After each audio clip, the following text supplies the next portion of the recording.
You're taking a live look outside of Lambeau Field, where in just over an hour, Malik Willis and the Green Bay Packers will be hosting the Baltimore Ravens for what appears to be the Packers' final game at home this season.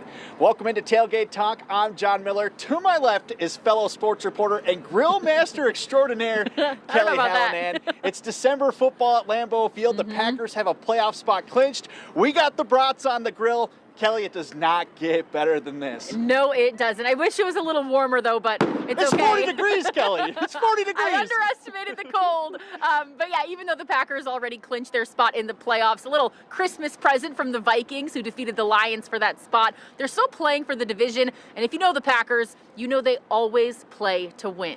And it will be Malik Willis at starting quarterback tonight. It's the third start he's going to make since coming over from the Titans last year. And the backup was outstanding, filling in for Love last week in the loss to Chicago, completing 9 of 11 passes for 121 yards, 1 touchdown while rushing for 44 yards. And when he comes in, he's kind of like Jordan Love. Nothing really seems to faze him.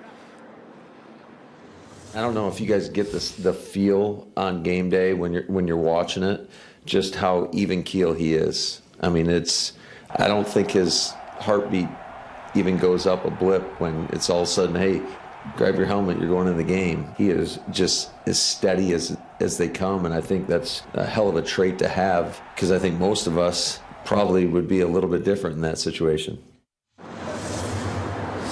Now, last week when Jordan Love suffered that concussion against the Bears, Malik Willis, he was the only quarterback on the sideline. And later in the game, if you remember, Willis suffered a shoulder injury and he played through it. But what if he couldn't? Who would have been the Packers' emergency quarterback? Well, we found out it was between running back Josh Jacobs and wide receiver Jayden Reed, and both of them say they're ready if needed tonight.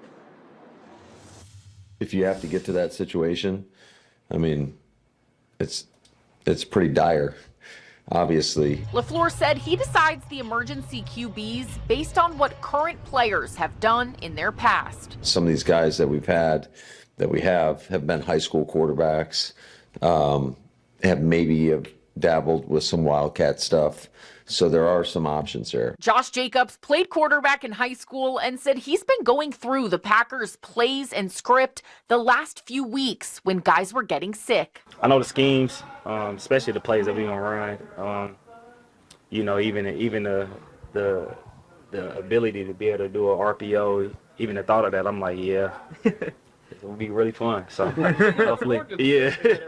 The other option would be Jayden Reed. Christian Watson laughed when thinking about what it would be like to see his fellow receiver at quarterback. It wouldn't be the most ideal situation for sure, but I mean, it's next man up mentality. I'm just gonna keep on doing what I do, and I just have faith that he's gonna find a way to get me the ball or make a play with his legs too. Reed said he played every position growing up and even threw this touchdown pass for Michigan State in an overtime win against Wisconsin. I believe I can. Okay. I 1-for-1 in college in my career. Did you throw in practice? I threw a touchdown in the game. That's a pretty good passer, right? Yeah. As for who Watson would prefer between Jacobs and Reed, I'm gonna just have to go with my dog in my room, Jay Reed. I think he got a better arm on him.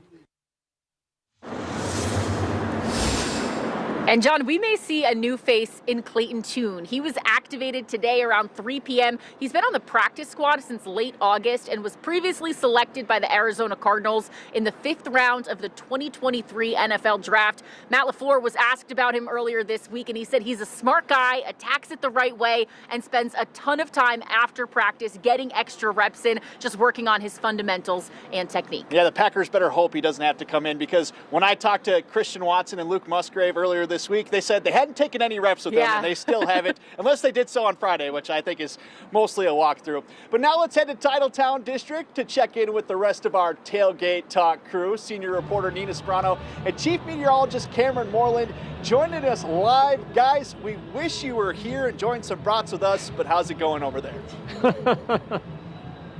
You know, we're in Titletown in all of its glory right now. We got the practice field, we got the trees lit up, we got people ice skating, and it's Christmas time. It really doesn't get better than this. I can smell the brats. You can't. I don't know if it's John and Kelly's, but I can smell the brats. You know, a game this late in December, Cameron, it really should be a lot colder than this, so we're having a good day out here. Yeah, Kelly was wishing it was a little bit warmer. I'm telling you right now, the Baltimore Ravens, they're pretty happy with this. Mid to upper 30s after sunset. In December, we've got overcast conditions across the area right now. If this game was played 24 hours, it would be a completely different story. We've got a winter storm warning that has now been issued for just about the entire viewing area for tomorrow night into Monday morning. Our biggest snowfall in nearly 3 weeks is on the way. Looks like 3 to 6 inches for most, 6 to 12 inches across the north. Right now, in Titletown, as I mentioned, we've got cloudy skies, southeast winds at around 10 to 20 miles per hour. Temperatures are currently in the mid-30s. The radar shows some light drizzle or sprinkles kind of north and west of the Fox Valley. That activity could work in here over the next couple of hours as we advance forward in time and take a look at the high-risk future radar. You can see that there is going to be the chance for a little rain, not a big deal, but some fog, drizzle, sprinkles, a shower cannot be ruled out. Besides that, we'll have southeast winds at around 10, maybe 15 miles per hour for the game. Kickoff temperatures will be in the mid to upper 30s, right around 37 degrees, and then holding steady as we make our way through halftime and then into the second half. Not bad at all. Once again, considering it is December and it's Green Bay, Wisconsin. John, Kelly. Cameron, Nina, thank you. The Packers have already locked up a playoff spot, but do they still have an outside shot at catching the Bears to win the division? Yeah, well, coming up after the break, Kelly, we're going to have a nice interview with you. You just are going to catch up with Catherine Batten. We'll have that interview coming up after the break. In the meantime, we're going to enjoy some brats. You're watching NBC 26, part of the Scripps News Group. I'm here with Catherine Tappan of NBC Sports, who's sideline reporting at tonight's game. Catherine, Saturday night, late December football at Lambeau Field. It doesn't get much better than this. It doesn't, and it kind of feels like summer, right? We all saw this date on the calendar and thought, oh my goodness, how cold it's going to be in Green Bay, but this is actually perfect football weather.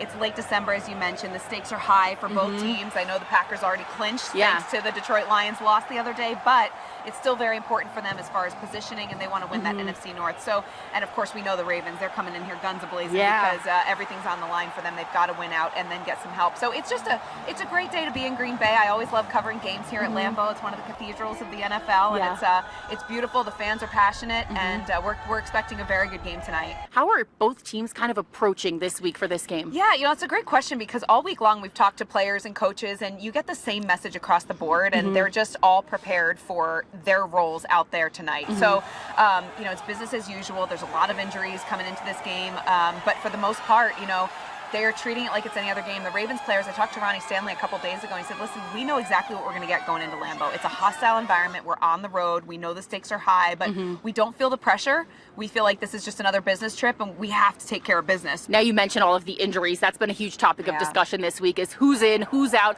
For you covering this game, how do you prepare when there's so much uncertainty and there's going to be a lot of different guys tonight? Yeah, I think that's just it. You just prepare for the uncertainty. You prepare for the unexpected. We know heading into this game, we're not going to see the two starting quarterbacks. So that alone is a way that we have to prepare for the backups. And, what I did throughout the week was really just ask some of the backups' teammates. I asked Huntley's teammates what it's like to play with him versus Lamar. I asked Malik Willis what it's like, going up and what he's learned from Jordan Love over the years. So I think both guys are going to be really fired up to put on a good play tonight, but also, they know what's at stake. Well, Catherine, we appreciate your time. Thanks, Stay Kelly. warm on the sidelines. We're looking forward to watching you on the broadcast. I appreciate that. Thanks.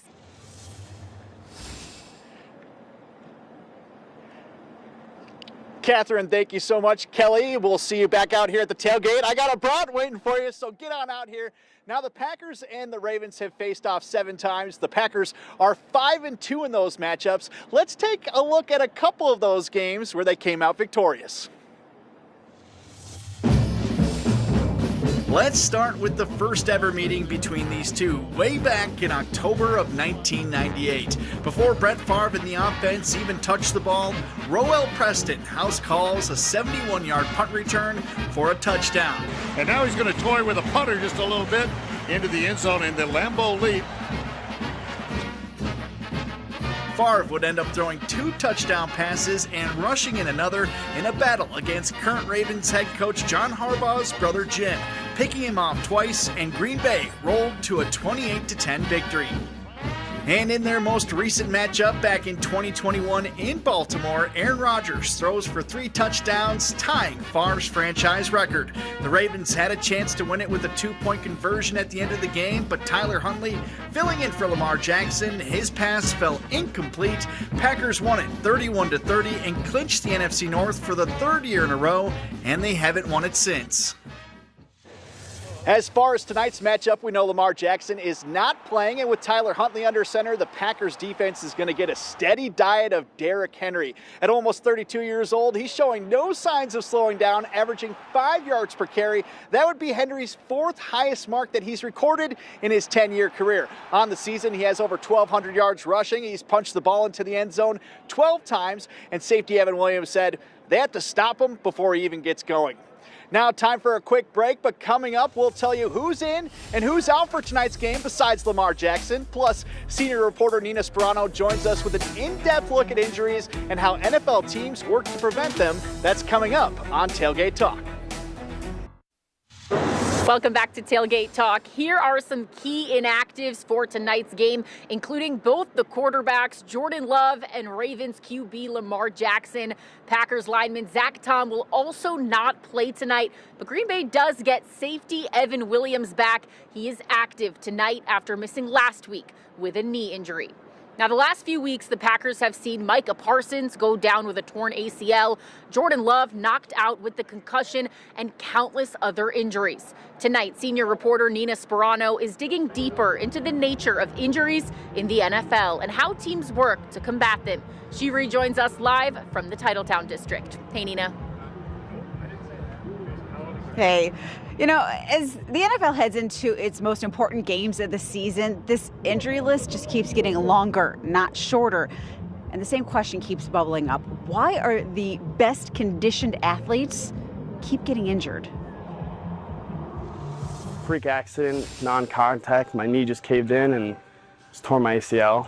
Before his high school football career began, Drake University linebacker Derek Bunkelman tore his ACL while still at De Pere High School. I was devastated. I was like, how am I going to come back from this? And today's professional athletes, experts say we don't have a toughness problem, it's a physics problem. We've put our emphasis on faster, quicker, more powerful, but how do we control those things? So I've always used that explanation of we put the bigger engine in a nice car, but we don't address the tires and the brakes. And when that car has to stop, something has to give. As athletes get bigger and faster, non-contact injuries have become more common, according to the National Academy of Sports Medicine. In a non-contact ACL injury, the foot is planted and there's not contact involved. The tibia will shift forward on the femur, and so that's putting stress on the ACL. And in some cases, kind of the force and the strain overcomes what the ACL is, able to endure, and that's when an ACL rupture can happen. And that's why experts say injury prevention is more than just fixing what's broken. It's about managing workload and recovery. These guys aren't all getting the one-on-one attention that you think that they really are. There's just not enough people to go around. And even when injuries are repaired, timing matters. With an ACL reconstruction, the graft somewhere around the 3-4 month mark is probably actually at its weakest point, and the athlete is starting to feel a lot better and wanting to potentially be more involved in sport, but the graft is at kind of a more vulnerable point for re-rupture. Oftentimes it's 9 months or up to a full year before athletes are recovered enough. And as the NFL looks for its next edge, Dr. DeBruin and Smith say teams that rethink how they protect their athletes may shape the future of the game. We grew up in this world that we think more is better. And I'm always under the assumption that more isn't better, better is better. The question now isn't whether injuries are part of the game, it's how much of the game they need to be. We'll be right back. Welcome back to Tailgate Talk as the Packers get set to take on the Ravens in a little over an hour. What are fans looking from tonight's game as the Packers have already locked up a playoff spot? For more on that, let's send it to Avi Cargloth, who's got some fan reaction. Yeah, I'm here at Burkle's Sports Bar and Grill, where, of course, everyone's excited that the Packers have already clinched a playoff spot. But even though they've already done that, I've been reminded by fans here about that famous Vince Lombardi quote, "Winning isn't everything, it's the only thing." And it's been almost 4 long years since Lambeau Field has hosted a playoff game. Fans are tired of waiting. The prevailing thought among fans here is that if the Packers still have a chance to win the division, they need to go for it, no matter who is on the field. Big picture, this is what the goal is and should be every year. Now, there's been a steady activity of fans coming in and out. Everyone's here not just, though, to watch the Packers, but also because this could be Burkle's final home game in business before they close their doors for good. I'll have more on that story later after the game tonight. But for now, reporting from just outside Lambeau Field, Avi Kargloff, NBC 26. John? Avi, thank you so much. I'm now joined by Paul Brettel, our Packers insider from the State Journal.